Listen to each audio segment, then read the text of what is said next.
shoulders. If I'm here, I'm not as strong. If I'm here, I'm not as strong. Okay, but if I'm outside 90, I'm much stronger. So what we're going to do is we're going to start at 90 degrees and I'm going to see how long I can hold Jeff from plunging this knife into my chest. I'm only at 90 degrees. So my elbows are flared out. Go ahead and try to push it in. Use your strength. Just gradually. Yep. Okay, I'm not very strong. I'm going to lose. Okay. Now you see Jeff. He's a very big, strong person. Okay. I'm kind of a skinny, fat guy. All right. If that makes any sense. What I'm going to do now is the only difference that I'm going to do is he's gradually going to apply pressure. Is that I'm going to go outside 90. I'm going to splay my fingers. Go ahead. Sure. And I'm going to put all your weight up. Okay. Outside 90, I'm much stronger. Were you able to break that? Were you able to come down on me? Okay, so what we want to do is make sure we're not going all the way up here. Do that. Okay, now I want you to go ahead and basically pull out of my grip. No, pull out of, okay. It's much easier to pull out of the grip there because I have no flexibility to extend. Okay, so the first part we're going to do with our drill is we're going to pretend that we have a knife. And we're going to be at 90 degrees. Good, so what we're going to do is we're going to review that bear hug drill. Somebody comes into this position, hey, I don't want any problems. He's going to tackle me high. My hand's going to be up in this position here. Okay, so what I'm going to do is I'm going to draw finger splayed, outside 90, up, out, down. From this position here, I'm going to throw a reverse knuckle punch, kick to the inside of the leg, and I'm going to back off. Okay, one more time slowly. Let's do this. Everybody, let's get on this side over here so you can see. Yes, sir.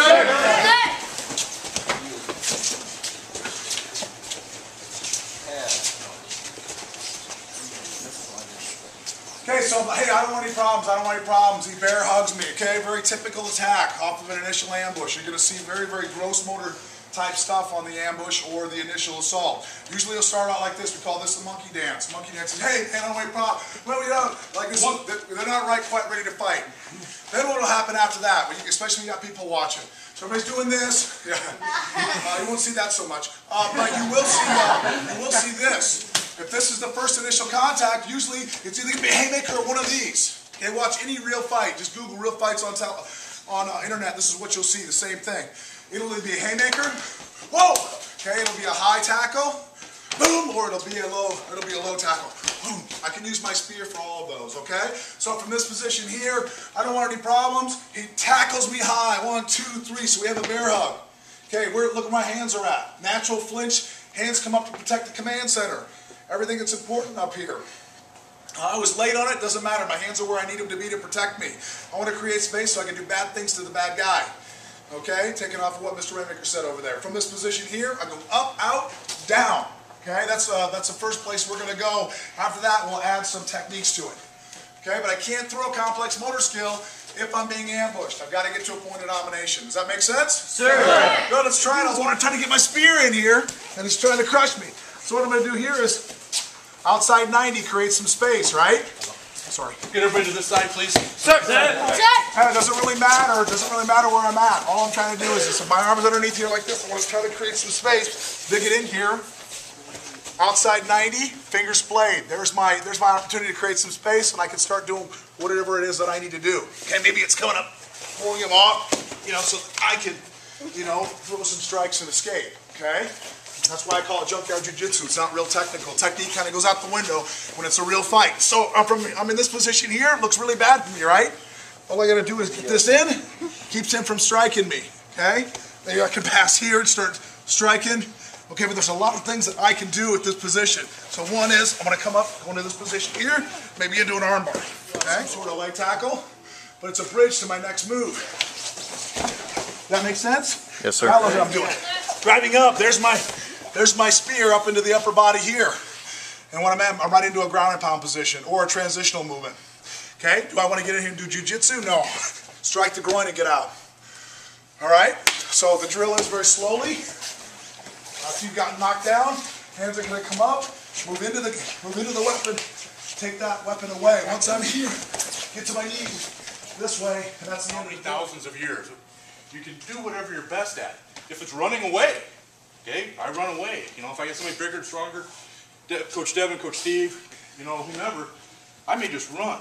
But you stop the attack on you, and then take them down, get them neutralized, and then either take the fight to them because you're good at it, you're comfortable with whatever you're doing, or if you need to boogie because you think, hey, I can't compete with this person, you do that.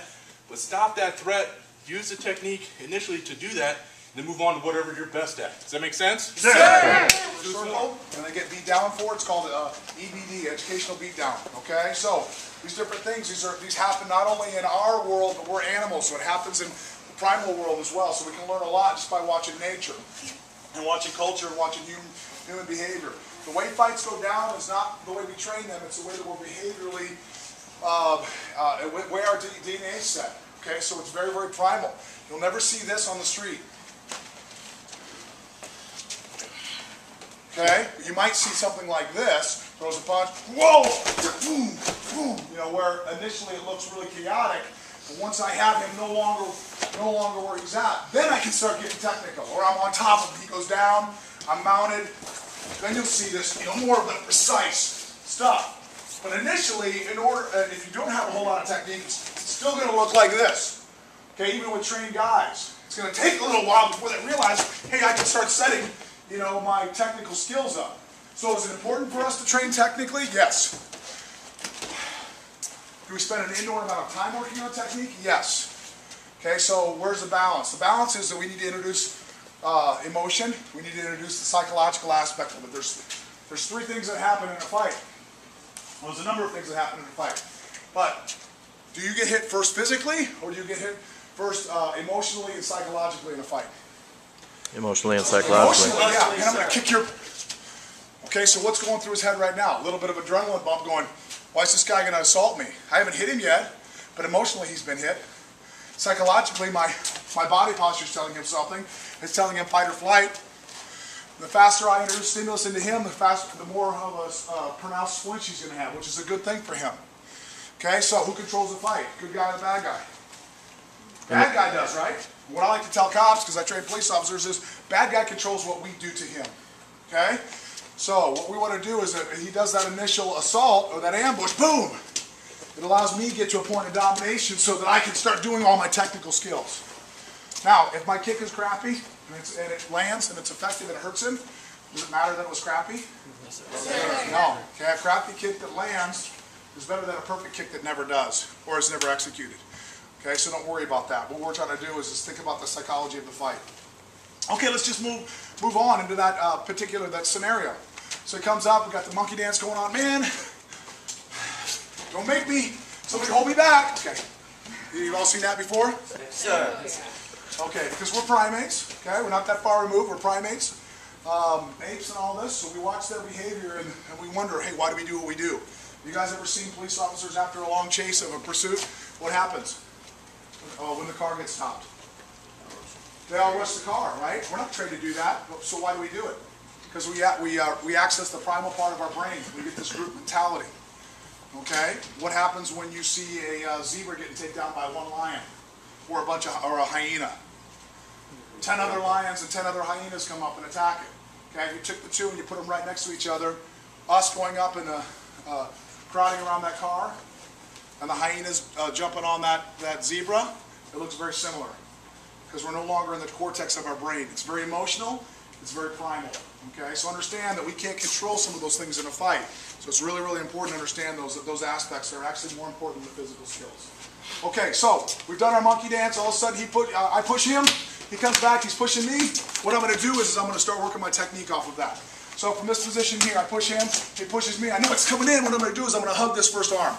Okay, so it's just a kind of a gross skill. It takes a little bit of timing here. His hands come in.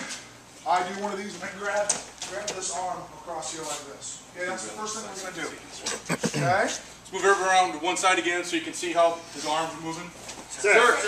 Maybe we've done a little bit of pushing a couple times. He pushes me, and stop. I push him again. He does it, and that's my thing. Boom, I'm going to go right in and hug this arm. That's going to be our first technique, okay? Going into something very, very here. He's really strong. I can't get this arm straight. Doesn't matter. Let him control the fight.